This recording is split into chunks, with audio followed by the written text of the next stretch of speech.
Hey, future chefs. Today I've got some simple but game-changing cooking tips for you. Ready to transform your cooking? Let's dive in. First, always mise in place. Prep and measure everything before you start.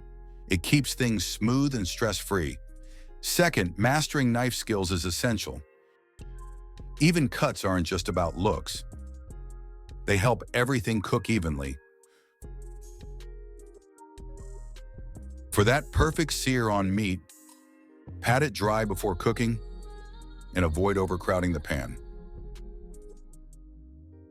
And flavor? Build it layer by layer. Saute your onions and garlic first, then add spices, and finally the liquids.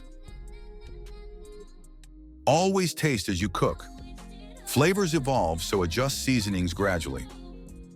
For rice, rinse it well to remove excess starch. And for pasta, cook it al dente for that perfect bite.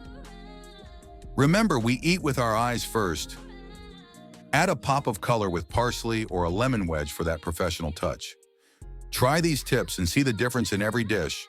Don't forget to like, share, and stay tuned for more cooking hacks in the next video. Thanks for watching.